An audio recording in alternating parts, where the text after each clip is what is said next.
Bienvenidos a nuestra clase número 7, si no me engaño, de partículas 1 en este semestre de primavera 2021, aunque, bueno, ya oficialmente en primavera, ¿no? Creo que ya fue el equinoccio, a pesar de que de la primavera hoy tenemos solamente la inestabilidad primaveral, pero en fin. Ok, hoy día vamos a comenzar a recordar algunas cosillas. Eh,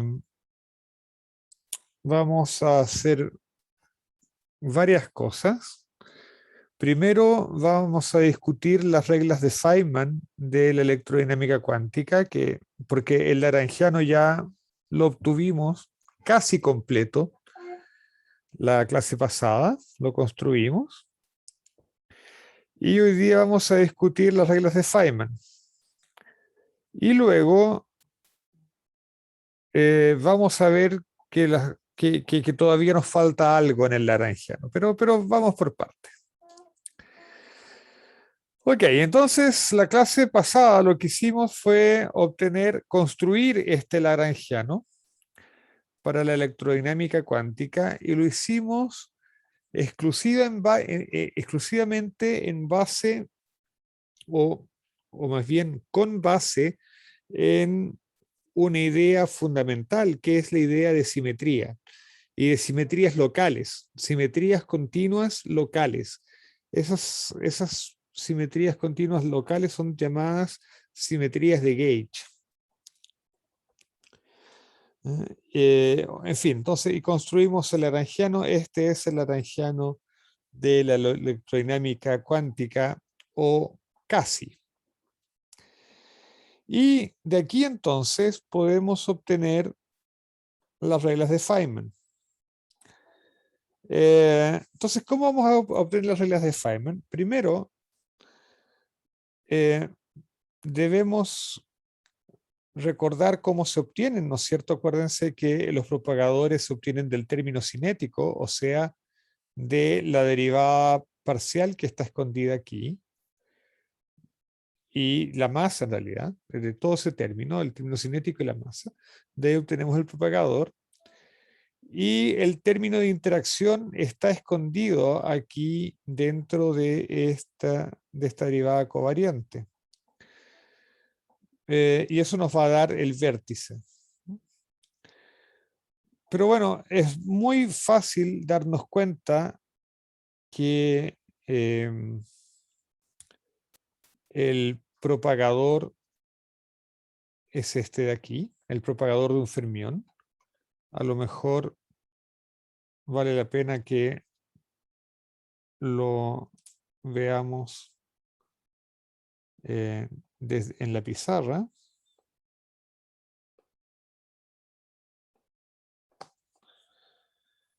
Eh, el Lagrangiano es I psi de mu psi menos m psi barra psi menos un cuarto f mu nu f mu nu, a pesar de que eso no nos interesa por el momento porque estamos viendo solamente el propagador fermiónico. Y eh, nosotros sabemos que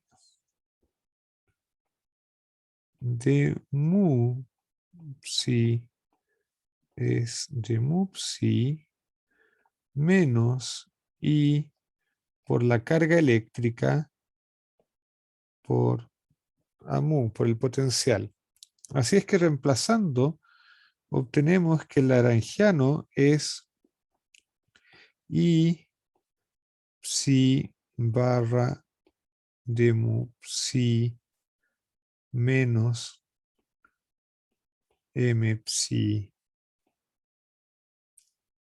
psi menos, o perdón, más Q veces psi barra Aquí me faltó un gamma mu.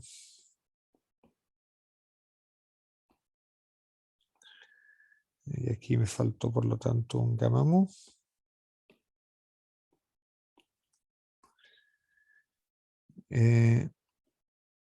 Gamma mu, amu, sí. Notación.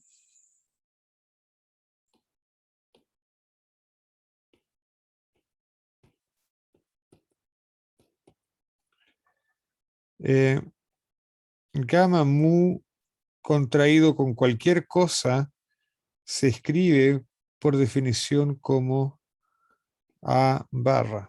Eso se llama notación de Feynman. Ok, entonces vamos a volver a nuestro lagrangiano. Nuestro lagrangiano lo podemos escribir como si barra I de barra menos M psi más Q. Aquí me faltó el menos un cuarto F mu nu F mu nu psi A barra psi menos un cuarto F mu nu F mu nu. Entonces, ustedes ya vieron que tenemos que invertir ese operador para encontrar el propagador del em, para encontrar el propagador eh, del electrón, digamos, del fermión. Entonces, en realidad, lo que tenemos que hacer es em, pasar esto al, al espacio de los momenta. En el espacio de los momenta, ese operador toma la forma P barra menos M, y el inverso de eso es 1 sobre P barra menos M. Así es que a los fermiones se le acostumbra colocar una I, si no me engaño, aquí, pero aquí aquí en el numerador, en el numerador, bien digo, pero salvo la I, lo vamos a hacer así. Y esto yo lo puedo escribir de la siguiente manera, lo puedo escribir P barra más M, P barra menos M, P barra más M, y esto es igual entonces, vamos a escribirlo aquí, es igual a P barra más M, P barra al cuadrado menos M al cuadrado. Y debido a que gamma mu, gamma nu más gamma mu, gamma nu, gamma mu es igual a 2 veces eta mu nu, entonces uno puede escribir P barra al cuadrado, lo puede escribir así. Ah, ya estoy anotando, estoy acortando notaciones.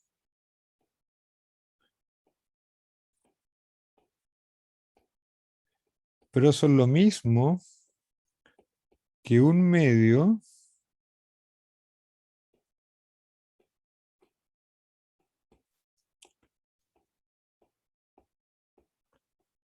Eso es porque los P's conmutan. Y esto es lo mismo que eta mu nu p mu p nu, lo que es lo mismo que p al cuadrado. Así es que el propagador fermiónico se puede escribir simplemente así.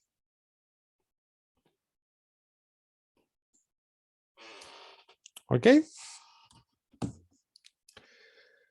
Entonces, ¿alguna pregunta acerca de lo que hemos hecho? ¿Algún comentario? Todo claro, profesor. Ya, ok. Entonces, ya tenemos, como les decía, el, la convención tradicional es agregarle un i al propagador fermiónico. Esas son razones casi históricas. Okay.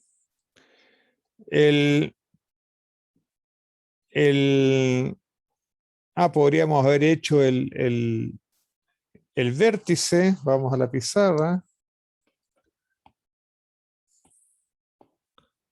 El vértice es muy fácil de obtener porque, si ustedes recuerdan, en el lagrangiano nos había quedado un término de interacción que era este.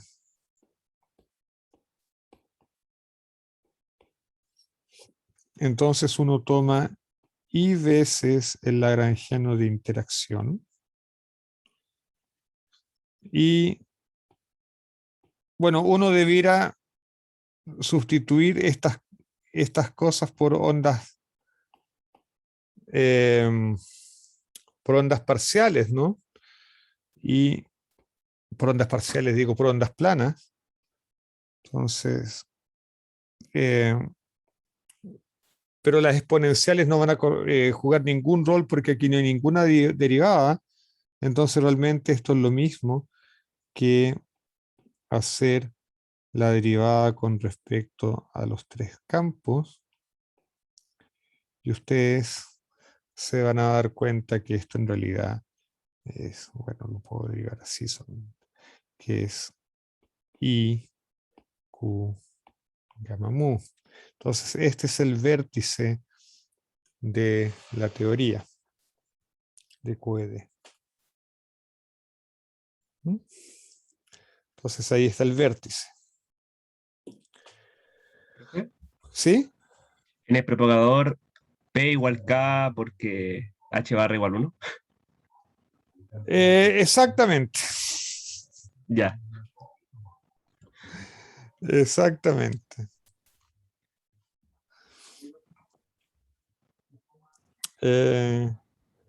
K es el momentum del fermión, nada más. K es el momentum del fermión.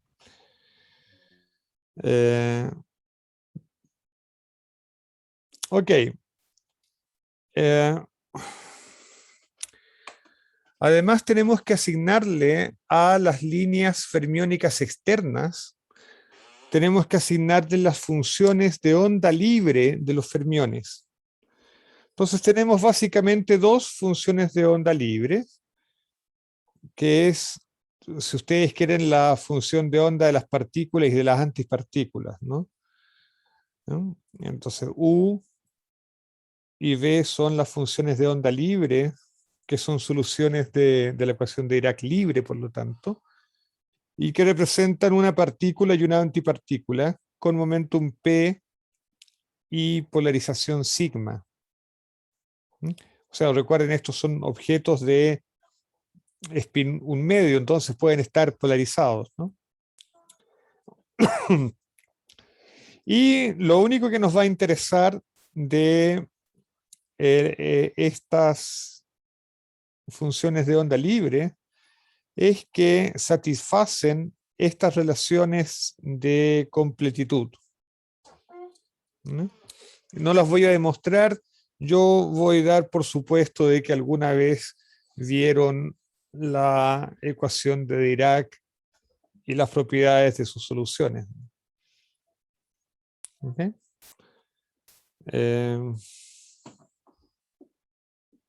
Ok.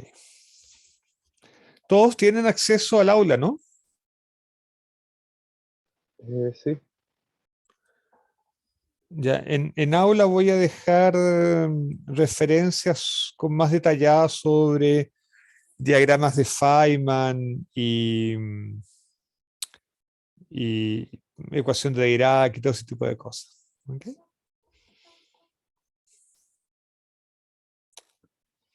Ok. Entonces ahora lo único que nos falta es obtener el propagador del fotón. Que ustedes van a decir, pero bueno, nosotros ya lo habíamos obtenido cuando hicimos el ejemplo con escalares, con piones y con caones, ¿se acuerdan? En el capítulo anterior. Sí, en realidad obtuvimos el propagador, pero lo obtuvimos de una forma un poquito mañosa. Ustedes no se dieron cuenta, pero lo obtuve de forma un poquito mañosa. Y hoy día voy a discutir dónde está la trampa. Entonces, para discutir el propagador del fotón, que a lo mejor ustedes ya lo han hecho en teoría cuántica de campos, ¿no? ¿O no? Bueno, no importa. Para discutir el propagador del fotón, vamos a expandir el famoso -1/4 F1, F1. Y si ustedes lo expanden, van a llegar a esta expresión. Ahora, tenemos que recordar que los lagrangianos siempre existen dentro del signo integral para definir la acción. En realidad lo que existe es la acción, eso es lo que uno define. Así es que uno siempre puede integrar por partes, y esto es lo que voy a hacer ahora. Voy a integrar por partes cada uno de estos términos, de forma tal que yo pueda tener esta estructura de un campo a la izquierda, un operador y un campo a la derecha. Entonces, integrando por parte esto, yo puedo escribir esta expresión de esta manera. Y ahora me doy cuenta que el operador que tengo que invertir es este de aquí. Ok. Entonces vamos a proceder a hacerlo. Aquí está el operador que tengo que invertir. Aquí está la función de Green. Y aquí están las deltas adecuadas para que definen la ecuación de Green. En el paso al espacio de momenta, y en el espacio de momenta el operador diferencial se me transforma en esto. Aquí tengo la función de Green en el espacio de momenta y las deltas se me reducen a esto de aquí nomás. A esto de aquí se me reduce la delta. Porque, digamos, la transformada de Fourier de la delta de Dirac es 1, si es que por eso desaparece. Bien. Entonces, para invertir este operador, no es llegar y dividir por él, porque yo tengo aquí objetos con índices. Entonces tengo que ser un poco más cuidadoso con esto. Aquí, de hecho, tengo una suma, ¿no? Una suma en nu. Entonces tengo que ser un poco más cuidadoso. Entonces lo que voy a hacer es escribir un ansatz para la función de Green. Voy a construir la función de Green más general que pueda, con las restricciones de que respete la invariancia de Gay, la invariancia de Lorentz, Y lo voy a hacer con los objetos geométricos de que dispongo. Y los objetos geométricos de los que dispongo es básicamente la métrica y el cuadrivector momentum del fotón. Entonces ustedes verán que el objeto de dos índices más general que yo puedo escribir con eso, con esa eh, con esa característica es este de aquí. ¿Están de acuerdo conmigo? Sí, profe. Ok. Entonces lo que voy a hacer ahora, bueno, es sustituir esto y contraerlo con esto de acá. O sea, sustituir este ansatz en mi ecuación de Green en el paso. Entonces hago todas las multiplicaciones habidas y por haber. Y el resultado es esto de acá. Es esta ecuación. Pero fíjense que aquí yo tengo dos términos, los dos términos en azules, que son exactamente iguales, pero tienen signo contrario. Así es que se cancelan. Y eso eh, es un poco traumatizante porque B, el coeficiente B desaparece completamente de la ecuación. Y ahora mi ecuación me queda simplemente de esta manera, donde yo puse aquí explícitamente un término proporcional a Q mu Q alfa y la constante proporcionalidad es cero porque ese término no está en la ecuación original. Entonces ahora yo tengo que igualar término por término para que esta igualdad se cumpla siempre. Y yo llego a dos conclusiones contradictorias. Una es que A tiene que valer menos I partido por Q cuadrado. Y la otra es que A tiene que valer cero. Entonces, ¿cuál es la conclusión a la que llegamos? La conclusión a la que llegamos es que este operador no tiene inverso, no es invertible. ¿Alguien sabe por qué ese operador no es invertible? ¿Cuál es la razón de eso?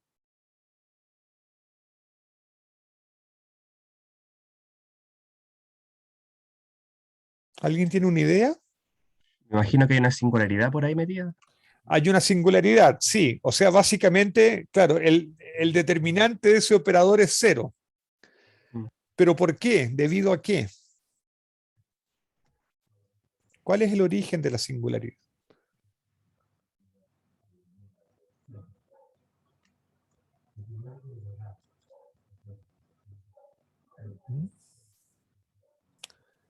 Bueno, el origen de la singularidad es la invariancia de Gauge. A ver, pensemos un poquito. Voy a tratar de hacer esto intuitivo. Uno puede pensar un operador como una matriz, digamos. Los operadores diferenciales son operadores con infinitas líneas y columnas, pero en fin. Entonces uno puede pensar un operador como una matriz.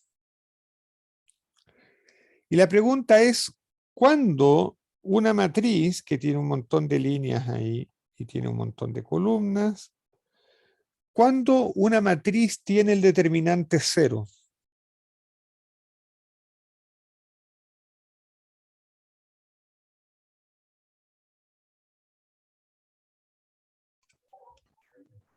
Cuando las diagonales son cero, un antisimétrico. Eh, ya, ya, eso es cierto, pero a lo mejor estoy esperando una respuesta demasiado específica, pero ustedes concordarán conmigo que una matriz va a tener determinante 0 cuando al menos 2 de sus filas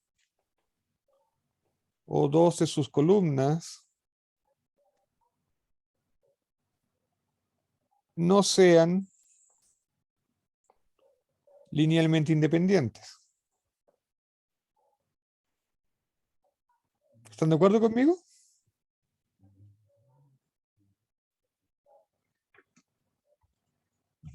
Esa era como reducir el rango de la matriz, ¿cierto? Era como lo de... Exacto, Ya. sí. Y ahora bien, nosotros tenemos un AMU que es equivalente a infinitos AMUs debido a la invariancia de gauge. Entonces, de alguna manera, es como si yo tuviera infinitas filas o infinitas columnas que en realidad no son linealmente independientes porque están describiendo la misma física.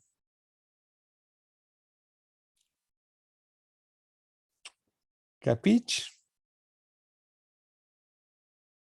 ¿Mm? Entonces es evidente que mi operador debe tener algo así como determinante 0, ¿no?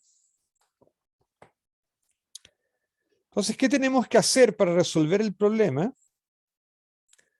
Tenemos que fijar el gauge. Tenemos que fijar el gauge. Y esta fue la trampita que yo les hice en el capítulo 1 cuando construimos la electrodinámica escalar, en que yo escribí las ecuaciones de Maxwell ya en el gauge de Lorentz. Y se los dije al pasar, pero no insistí mucho en eso.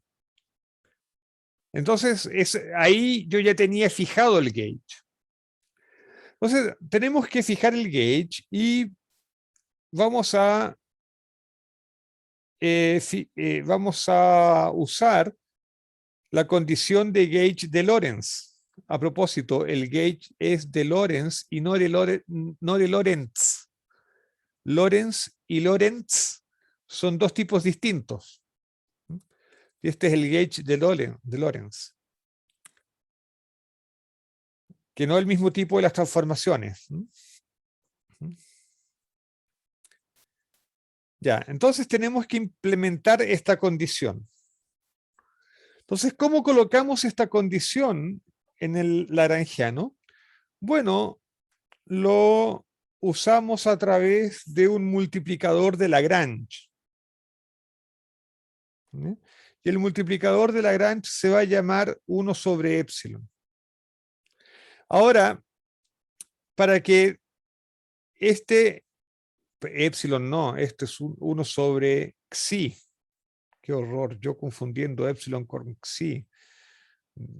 Voy a tener que ayunar por una semana para reparar ese error. Okay. Pero bueno, para que las unidades queden correctas, para que este xi no tenga unidades en realidad, en vez de implementar esta condición, voy a implementar esta condición al cuadrado, por decirlo de alguna manera. Entonces, al lagrangiano original, al lagrangiano que habíamos obtenido originalmente, a partir de del concepto de invariancia de gauge, le voy a agregar este término que es un término de fijación de gauge.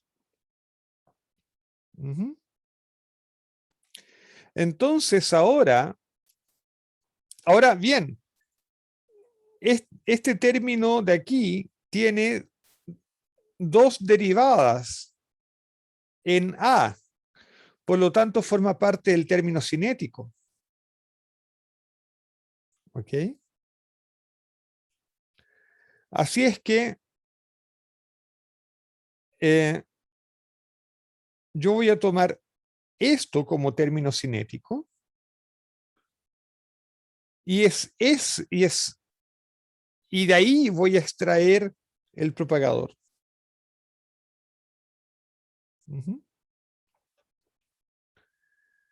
Entonces, de nuevo, uso la técnica de integrar por partes y ahora el término cinético, todo lo que está en rosado aquí en la ecuación 2.13, se me transforma en esto de aquí. Y ahora el operador que tengo que invertir es este de aquí. Entonces, hagámoslo. La ecuación de Green es esta de aquí. Pasamos nuevamente al espacio de los momenta y nos queda eso. Y de nuevo voy a colocar un ansatz para la función de Green. Y de hecho voy a usar el mismo ansatz que antes. Lo sustituyo, hago todas las multiplicaciones habidas y por haber. Y ahora me queda esta ecuación. Y fíjense que ahora este término con este término no se cancelan completamente porque tengo este 1 sobre epsilon que los diferencia. ¿Okay? Así es que la ecuación que me queda ahora es esta de aquí. Y ahora yo tengo que igualar término a término. Yo obtengo estas dos ecuaciones. Y ahora esto es súper cachilupi porque tengo dos ecuaciones que son independientes y tengo dos incógnitas que son A y B. Resuelvo las ecuaciones, obtengo A y B, reemplazo en mi ansatz y obtengo que la función de Green, que es nuestro propagador, tiene esa pinta de ahí. Ahora fíjense que en realidad esta es una familia de propagadores, porque todavía yo tengo la libertad de escoger el valor de Xi.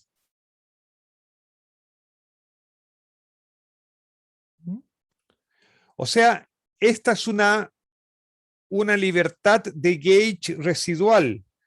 Lo que sucede es que el gauge de Lorentz no fija completamente el gauge. Todavía me queda una libertad residual, que es fijar Xi. Y si nosotros escogemos Xi igual a 1, que es el llamado gauge de Feynman, entonces obtenemos el mismo propagador para el fotón que habíamos obtenido en el capítulo anterior. ¿Está bien?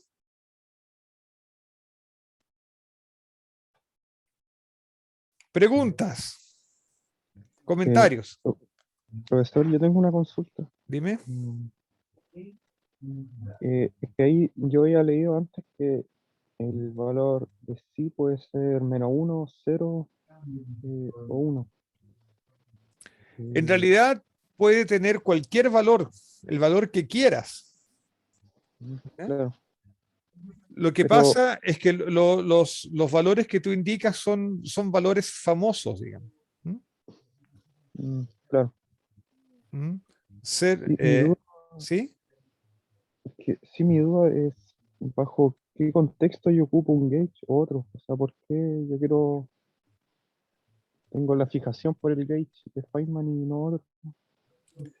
Lo que pasa es que muchas veces uno usa el gauge de Feynman porque hace que el propagador tenga su expresión más simple. Y en muchos contextos acorta las expresiones cuando uno va a calcular eh, procesos.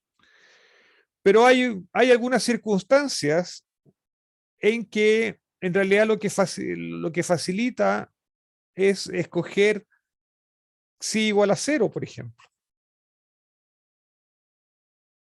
Entonces, la física no puede depender de Xi. De hecho, cuando tú haces el cálculo completo y obtienes las cantidades físicamente relevantes que son observables, esas cantidades no pueden depender de Xi. Entonces tú puedes hacer el cálculo en el gauge que quieras. Es solo que en algunos gauge te van a salir expresiones intermedias más largas y en otro gauge te van a salir expresiones intermedias más cortas. Nada más. Entonces es solamente el arte de escoger el camino más fácil. Ah, ya. O sea, no hay nunca hay una física detrás, o sea, es solo un La error matemático. física no puede depender de Xi. Claro. Ya. ¿Cómo escoger un marco de referencia donde todo sea más fácil? Exactamente. Ya, comprendo. Ahora, la diferencia de facilidad puede ser brutal. Por ejemplo, en el modelo estándar,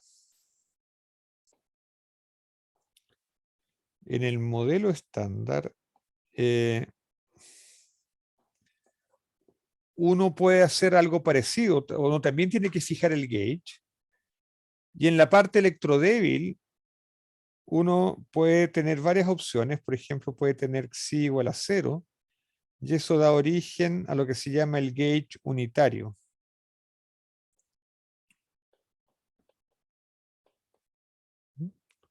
Y uno puede colocar, por ejemplo, Xi igual a 1, que es el gauge de Feynman.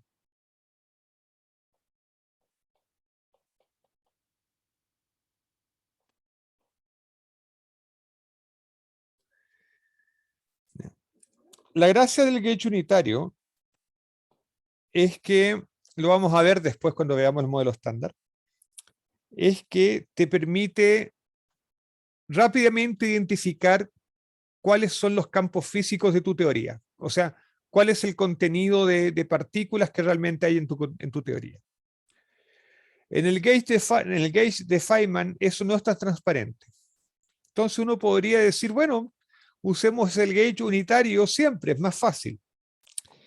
El problema está en que en el gauge unitario nunca ha sido posible demostrar la renormalizabilidad del modelo estándar.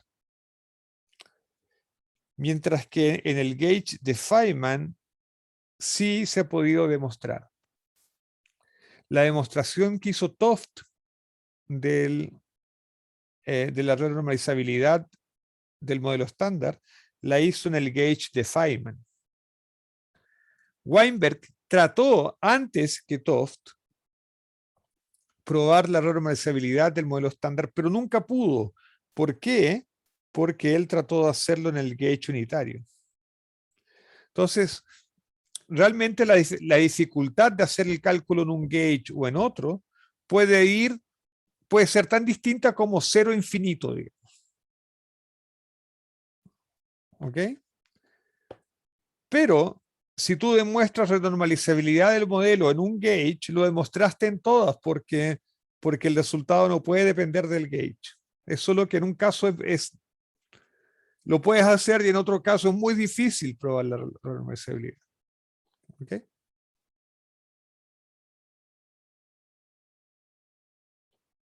Profe, ¿Sí?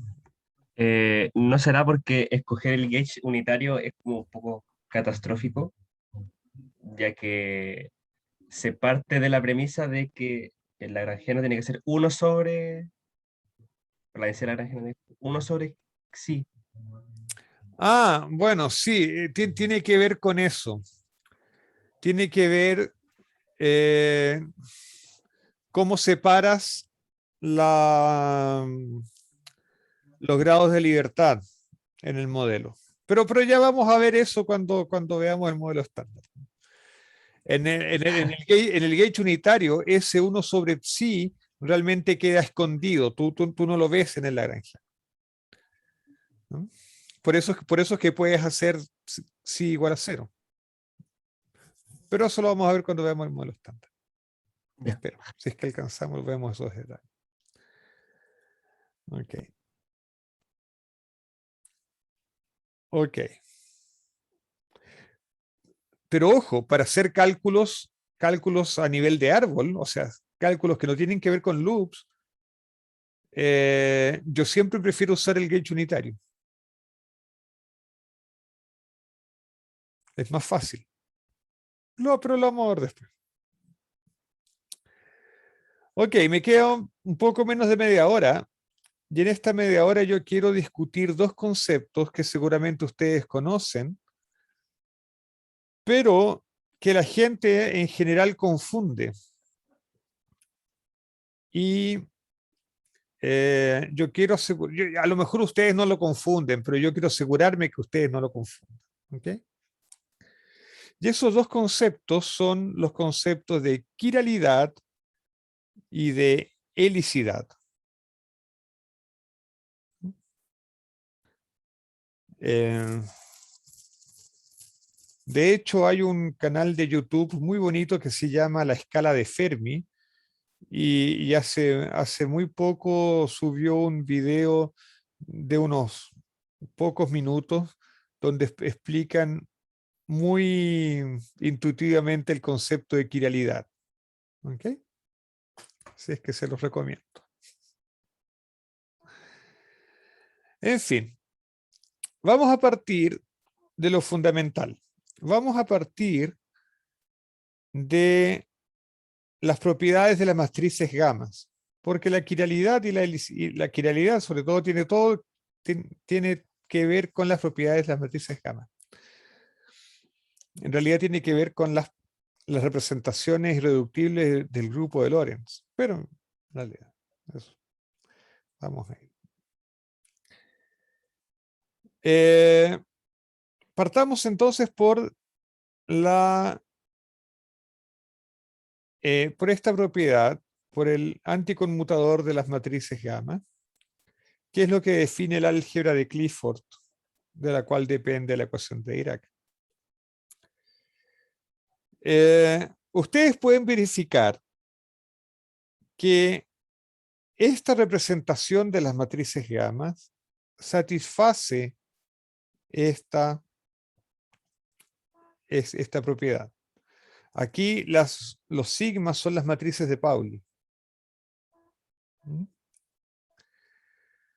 Muy bien.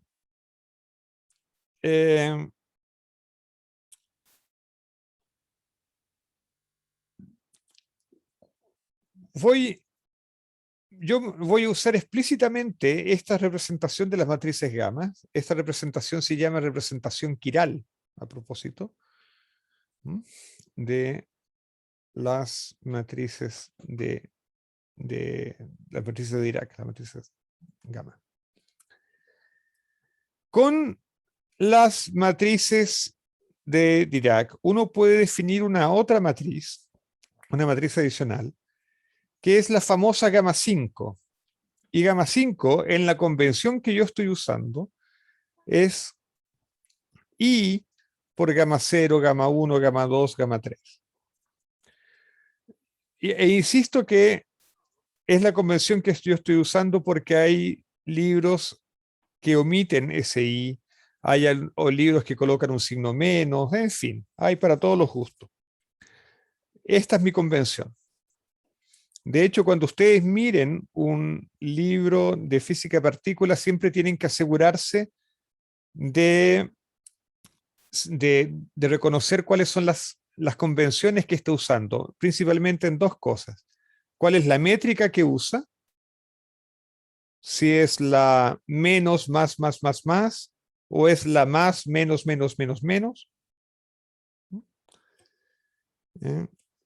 ¿Y cuál es la definición que tienen para gamma 5? Son las dos convenciones más importantes en que hay que fijarse. Entonces, si ustedes usan esta representación de las matrices gamma y ustedes se ponen a hacer la multiplicación de matrices, ustedes se van a dar cuenta que la matriz gamma 5 tiene esta forma, en esta representación, en la representación quiral. ¿Ok? Bien, entonces ahora que sabemos qué es gamma 5 y qué son las matrices gamma, podemos empezar a calcular propiedades. Y una propiedad muy fácil de obtener es que gamma 5 anticonmuta con todas las matrices gamma. No conmuta, anticonmuta con todas las matrices gamma. Con todas las matrices. De hecho, eso se puede también obtener de la definición y de la propiedad definitoria de las matrices gamma. También es muy fácil mostrar, eso se puede ver directamente, mentalmente, en un cálculo mental, a partir de esta representación explícita de la matriz gamma 5. Uno puede ver que gamma 5 al cuadrado es la matriz identidad de 4×4. Y otra cosa que uno puede ver muy trivialmente de aquí es que gamma 5 es hermítica. Estas tres propiedades van a ser cruciales para nosotros. Entonces, ¿qué vamos a hacer? Vamos a partir con la ecuación de Dirac en el espacio de momentum. Y nos vamos a fijar en el límite de masa igual a 0. Y en masa igual a 0, esto es súper cachilupi porque me dice que gamma mu por el momentum, aplicado a el espinor es igual a 0. Fantástico, ecuación más fácil que esa no puede haber. Pero, como nosotros vimos que gamma 5 anticonmuta con las matrices gammas, eso quiere decir que gamma 5 también anticonmuta con P barra.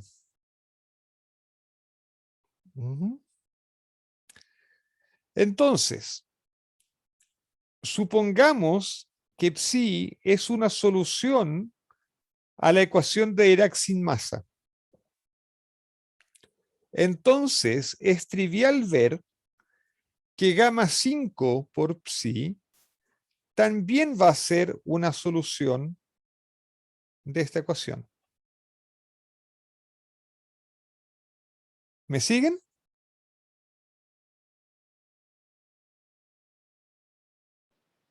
Sí, profe. Ya. Entonces, yo voy a estudiar, yo puedo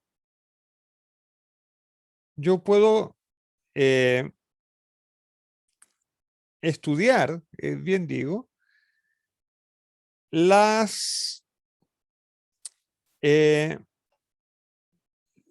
autovalores y autoestados de gamma 5.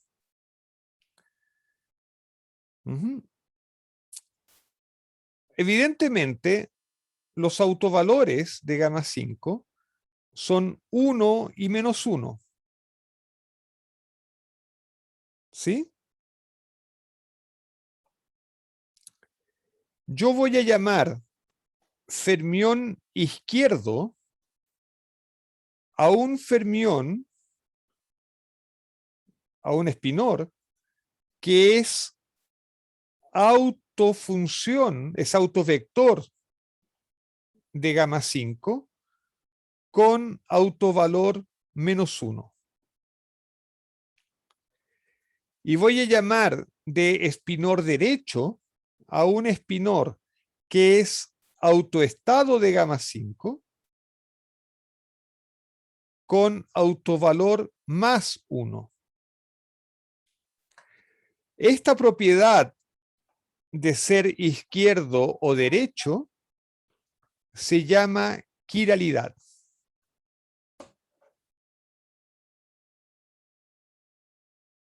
¿Ok?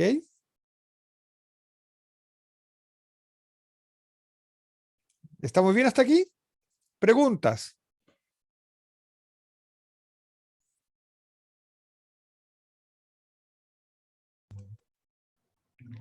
No por el momento, yo no. Ya. Entonces, para completitud, lo que les voy a contar es que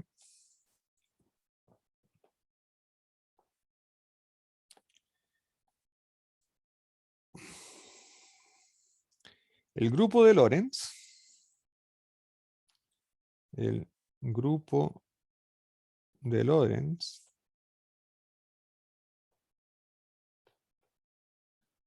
es isomorfo con SU2 cruz SU2. El grupo de Lorentz es en realidad SO3,1, ¿no? SO3,1, que es el grupo de Lorentz, es isomorfo con SU2 cruz SU2. Entonces, las representaciones del grupo de Lorentz se pueden catalogar, se pueden clasificar con dos números cuánticos que números cuánticos por dos números, por dos cantidades, que son los números que caracterizan a las representaciones de SU2. Básicamente es como el momento angular. ¿Ok? Entonces, hay dos representaciones y voy a definir J como J1 más J2 en el sentido de las representaciones, ¿no? Entonces hay dos representaciones con J igual a 1/2. Está la representación 1/2, 0. Y está la representación 0, 1/2.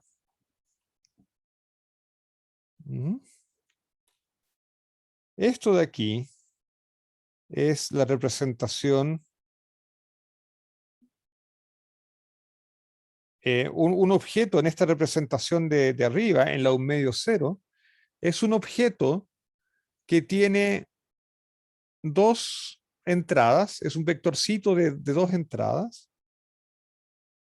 Es lo que se llama un fermión de Weyl izquierdo. Y esto es un fermión de Weyl derecho. O sea, los fermiones de Weyl izquierdos viven en esta representación y los fermiones de Weyl derechos viven en esta representación.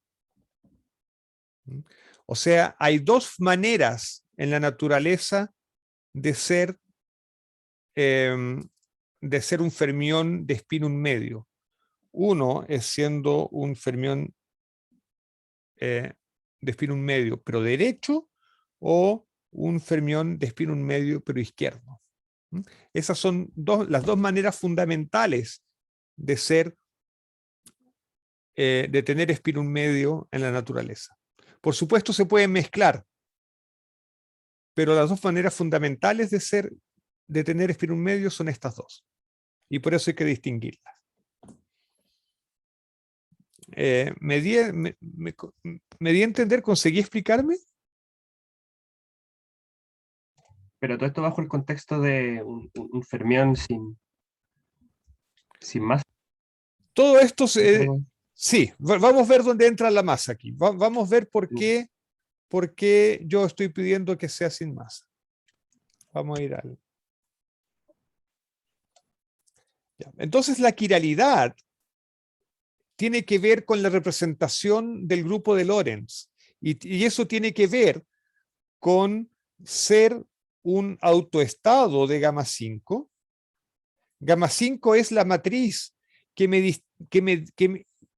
dice a qué representación del grupo de Lorentz yo pertenezco, si a la 1 medio 0 o a la 0 1 medio.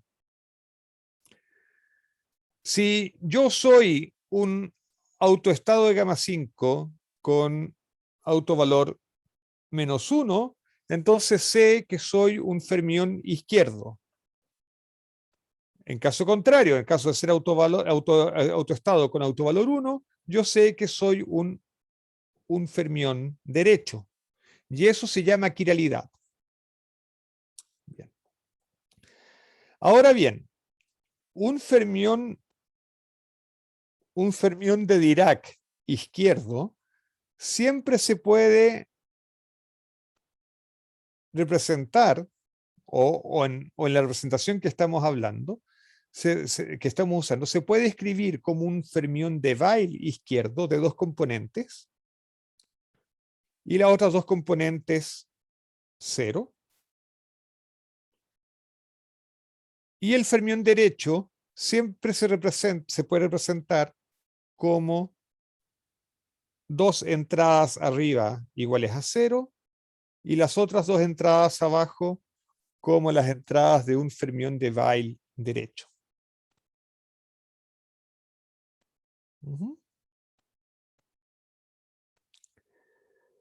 Muy bien. Ahora vamos a suponer que psi L satisface la ecuación de Dirac sin masa, que es esta de aquí. Porque evidentemente esto lo podemos exigir sin hacer relación a la masa, nunca. Ahora vamos a volver al caso de, vamos a suponer que satisface la ecuación de Dirac sin masa, un fermión sin masa. Entonces, esta ecuación yo la puedo escribir de manera un poco más explícita usando esta representación de las matrices gamma. La puedo escribir y usando esto de aquí, lo puedo escribir de esta manera. ¿Lo ven?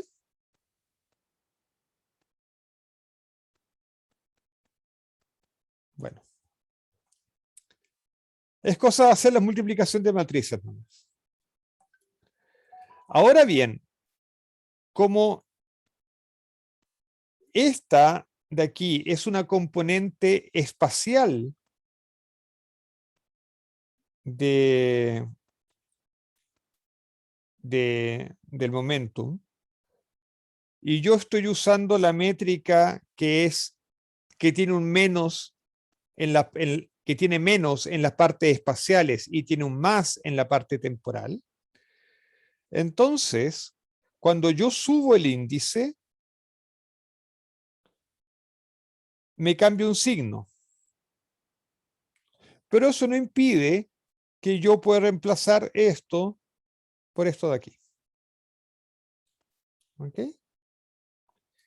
Y además, como estoy suponiendo que el fermión tiene masa 0, tiene que cumplirse la relación de dispersión para objetos de masa 0, o sea que la energía, que es P0, sea igual al módulo del momento. Haciendo eso, yo puedo reescribir esta ecuación y la puedo escribir de esta manera de acá. ¿Lo ven? Es muy fácil, es decir, paso P0 por GL al otro lado. Recuerdo que P0 es el módulo de P, divido todo por el módulo de P y me queda esto de aquí. Pero fíjense lo que es esto. Esto es, estas son las matrices de Pauli. Y las matrices de Pauli son el operador de spin. Así es que esto de aquí es el spin proyectado en la dirección del momentum, dividido, o sea, claro, dividido por o sea, pk sobre el módulo de p es un vector unitario. Así es que esto realmente es el spin proyectado en la dirección del momentum. Eso se llama helicidad.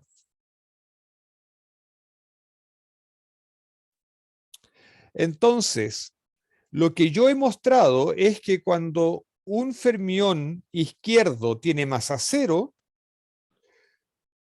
la ecuación de Dirac me dice que su helicidad va a ser negativa. O sea, un fermión izquierdo de masa cero siempre va a tener helicidad negativa. O sea, su spin va a ir en sentido contrario a su momentum. Pero esto es cuando el fermión no tiene masa.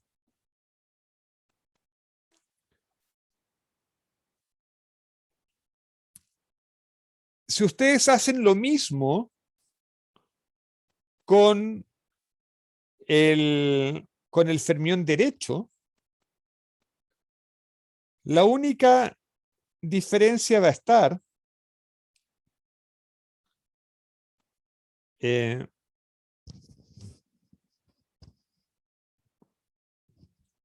la única diferencia va a estar es que el fermión, el G izquierdo está aquí. ¿Mm? Y va a cambiar este signo. Estos signos aquí son distintos. Entonces, eso va a tener como consecuencia que para un fermión derecho sin masa se cumpla esto. Es decir, un fermión derecho sin masa siempre va a tener helicidad positiva. ¿Ok? El problema está, o sea, entonces lo que hemos dicho es que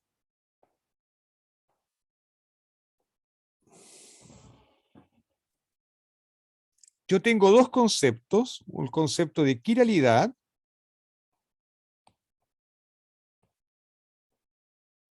que tiene que ver con a qué representación del grupo de Lorentz pertenece el campo. Y la forma de determinarlo es probando con gamma 5. Si el fermión es un autoestado de gamma 5 con autovalor -1, es izquierdo, con autovalor +1 es derecho. Entonces tiene que ver con la representación del grupo de Lorentz y tiene que ver con la matriz gamma 5. Y el otro concepto es el concepto de helicidad. La helicidad es otra cosa. La helicidad es proyectar el spin en la dirección del momentum. Entonces, lo que hemos descubierto es que los campos izquierdos tienen helicidad negativa y los campos derechos tienen helicidad positiva. Pero esta correspondencia solo vale si la masa es igual a 0.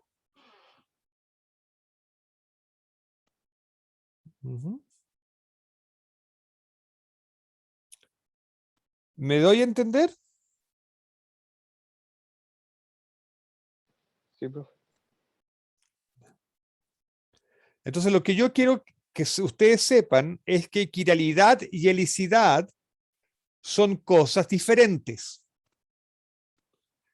Y solamente uno puede hacer una equivalencia entre ellas cuando la masa es igual a 0.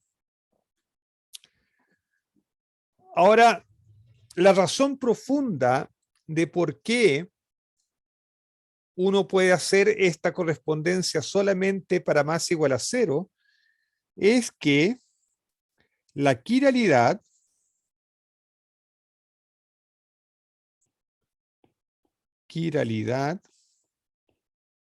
es invariante de Lorentz.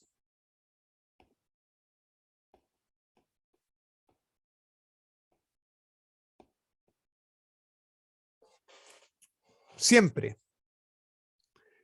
Pero la helicidad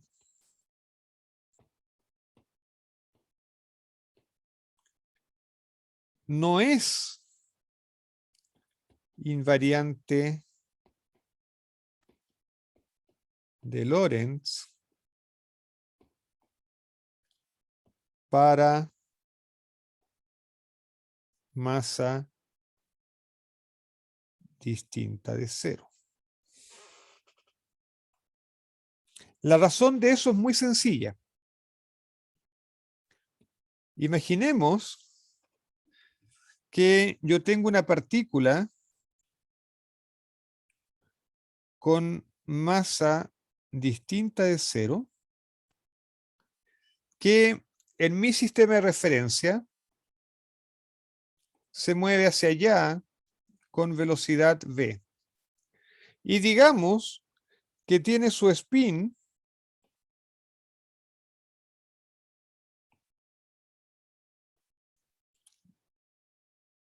así, hacia el otro lado. O sea, en este sistema de referencia, en este sistema de referencia, la partícula tiene helicidad negativa. ¿Está bien? Pero supongamos ahora que hay un sistema de referencia que se mueve con respecto a mí con velocidad v mayor que v. En ese sistema de referencia, la partícula va a ser vista moviéndose con una velocidad v menos v hacia allá, hacia el otro lado. Pero el spin de ella no depende del sistema de referencia. Así es que van a ir en el mismo lado. Y en este sistema de referencia, la partícula va a tener una helicidad positiva. Ahora, por supuesto, este argumento depende del hecho crucial de que v sea menor que la velocidad de la luz. Porque si v fuera igual a la velocidad de la luz, o sea, si la partícula tuviese masa 0, no existiría el referencial amarillo que viaje más rápido que la partícula. ¿Están de acuerdo? Sí, profe. Preguntas, comentarios. No hay un fermión con masa 0, ¿cierto? Hasta el momento.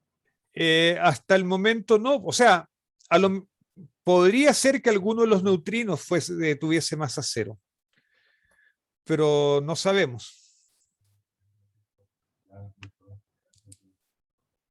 En ese caso valdría solamente para este tipo de introducción a la No, comparación. si estoy ¿No? discutiendo esto con tanto detalle, es porque esta distinción entre quiralidad y helicidad va a ser muy importante. Y nosotros vamos a ver estos dos conceptos. Vamos a usar el concepto de quiralidad y vamos a usar el concepto de helicidad. Pero necesito que ustedes sepan lo que son, sepan que son distintos y cuándo los puedo igualar, cuándo puedo establecer una relación entre ellos. De hecho, el modelo estándar lo vamos a construir para campos con quiralidad definida.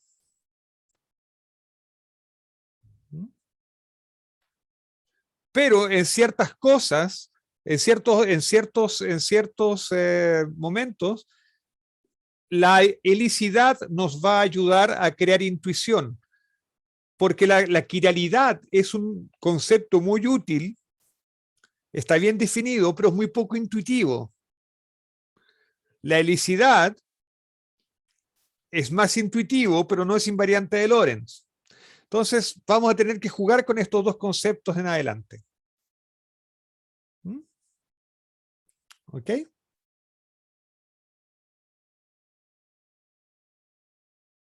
Bien, se nos acabó el tiempo. Así es que vamos a dejar esta clase por aquí. Y nos vemos el próximo lunes. ¿Ok?